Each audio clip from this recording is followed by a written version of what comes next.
Hai everyone, balik lagi bersama saya Rince. Pada video kali ini, saya akan membahas alur cerita dari sebuah Japanese movie bergenre trailer yang berjudul Karakter 2021. Film yang dirilis pada tahun 2021 ini menceritakan tentang kisah perjalanan seorang mangaka, di mana mangaka ini berhubungan dengan seorang psikopat mengerikan. Untuk lebih jelasnya, langsung saja kita masuk ke alur cerita filmnya.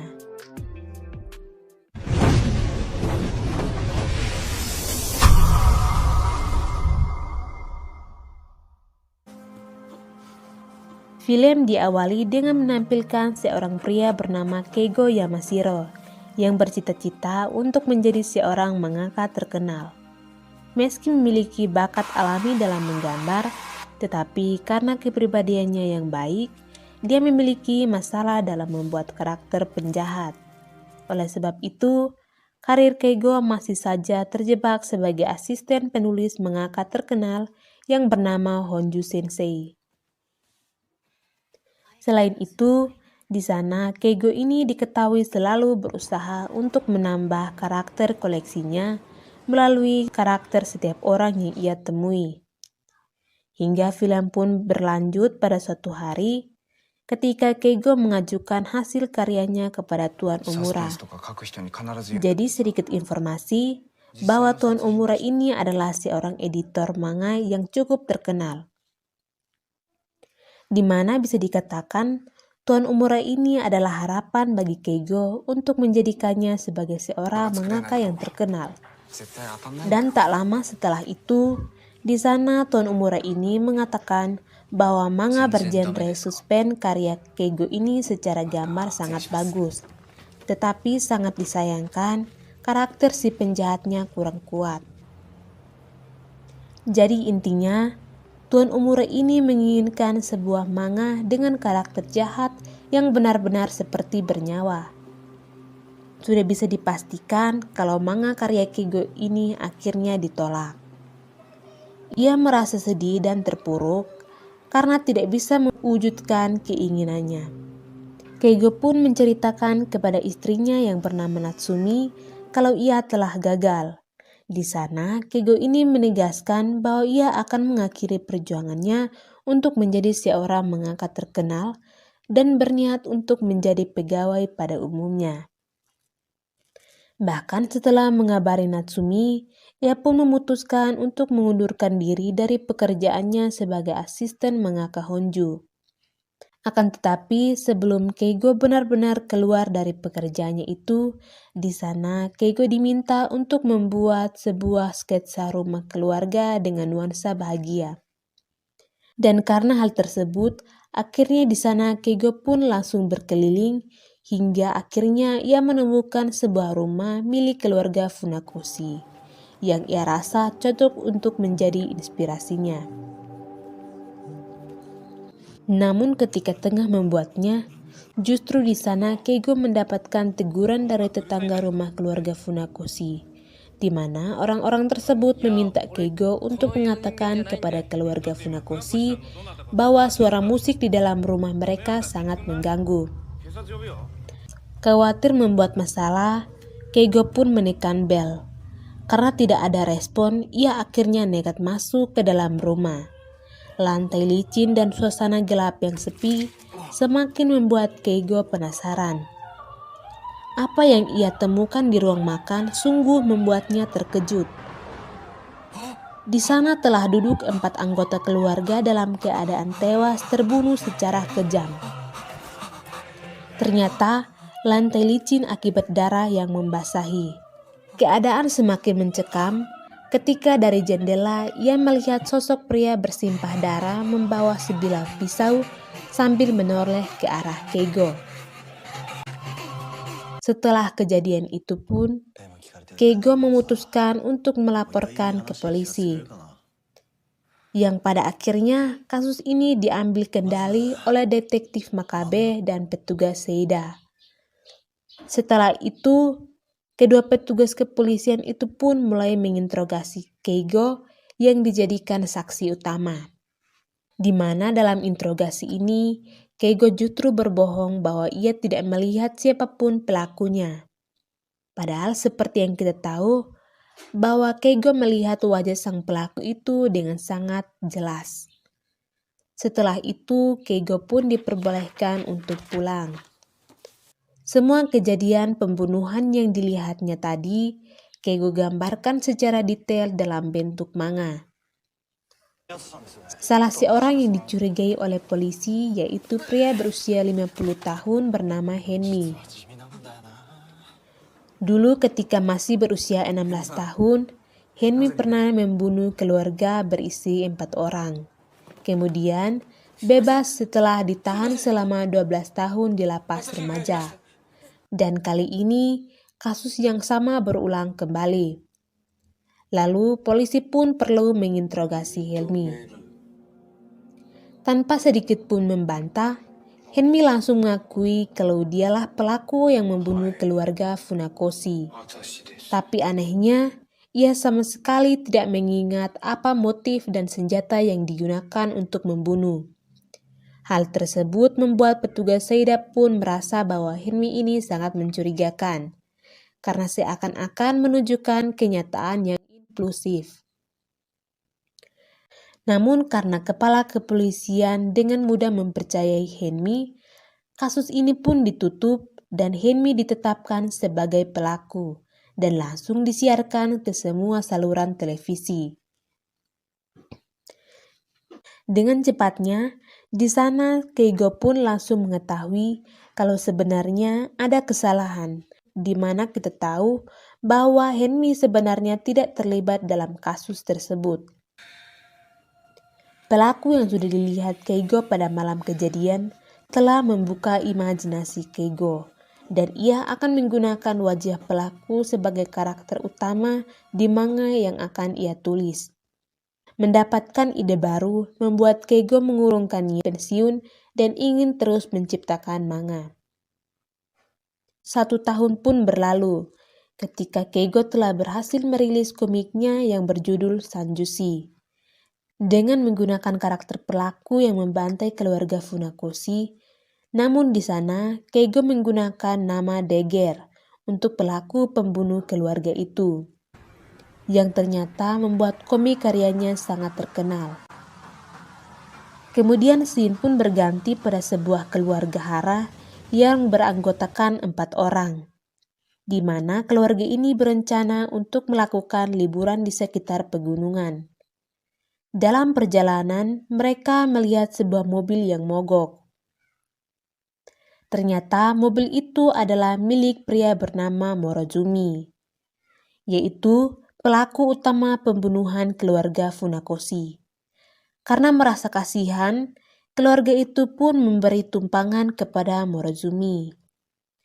Mereka sama sekali tidak curiga pada pria yang sebenarnya adalah pembunuh berantai. Namun tak lama setelah itu, mobil keluarga hara ini ditemukan kecelakaan di jurang, dengan kondisi mereka yang terikat seperti korban pembunuhan. Dan ternyata detektif Makabe bersama petugas Seida juga mengecek keadaan keluarga hara ini, di mana petugas Seida terlihat mengambil sejumlah foto hingga ia menemukan senjata pelaku yang disembunyikan di atap mobil. Hal ini membuat detektif Makabe heran kenapa Seida bisa tahu pelaku menyembunyikan senjata pembunuh itu. Seida pun menceritakan kalau ia mendapat petunjuk setelah membaca manga Sanjushi, di mana cerita yang diberikan oleh Keigo itu benar-benar mirip seperti apa yang telah menimpa keluarga hara. Dan karena hal itu juga, membuat petugas Seida ini menjadi tidak percaya dengan pengakuan seorang Henmi. Karena petugas Seida ini lebih curiga kepada Keigo yang membuat manga Sanjushi. Sementara itu, untuk Keigo sendiri saat ini diketahui ia akan segera memiliki momongan setelah Natsumi dikabarkan tengah mengandung anak Keigo. Hari itu, mereka berdua berencana membeli tempat tidur untuk calon bayi mereka. Namun, di sana ada orang yang terus mengawasi mereka. Setelah kembali ke apartemen, Keigo ini didatangi oleh detektif Makabe dan Seida. Seida pun menunjukkan foto-foto korban yang mirip dengan manga buatan Keigo, termasuk cara menyimpan senjata. Inilah yang membuat Seida ingin tahu siapakah model dari karakter Dager, si pembunuh berantai ini. Tapi Keigo lagi-lagi berbohong kalau Dager adalah karakter original buatannya tanpa meniru wajah siapapun. Karena tidak ada petunjuk yang didapatkan, maka detektif memutuskan pergi. Kemudian di malam harinya, Keigo mengunjungi sebuah kedai minuman, di mana di sana ia kembali bertemu dengan petugas Seida. Dan di sana petugas Seida ini terlihat memberikan kartu namanya kepada Keigo, supaya di kemudian waktu Keigo bisa menghubunginya kapan saja. Setelah Keigo pergi, tak lama kemudian terlihat Mojorumi datang menghampiri Keigo. Dan di sana, Keigo pun benar-benar syok dengan kedatangan Mojorumi. Akan tetapi, di sana Mojorumi hanya mengatakan bahwa ia sangat menyukai manga Sanjushi karya Keigo dan memberikan sebuah ide cerita untuk seri berikutnya. Alhasil di sana, Keigo pun hanya terdiam ketika Mojorumi beranjak pergi sambil membawa kartu nama milik petugas Seida yang diberikan kepada Keigo. Kemudian film pun berlanjut pada waktu setelah hari itu, ketika Keigo telah merilis seri terbaru manga Sanjushi dengan menggunakan saran dari Mojorumi. Dan ternyata pada hari yang sama, diketahui kembali terjadi pembantaian keluarga yang memiliki jumlah 4 orang anggota, yaitu keluarga Sugimura yang saat itu telah berkemah di pinggir sungai. Alhasil di sana, petugas Seida pun semakin curiga dengan Keigo melalui seri manga terbarunya itu. Hingga petugas Seida pun memutuskan untuk kembali menemui Keigo. Namun sayangnya, di sana petugas Seida ini tidak menemukan Keigo di seluruh tempat. Karena ternyata saat ini Keigo sedang mengantarkan Natsumi memeriksakan kandungannya di rumah sakit.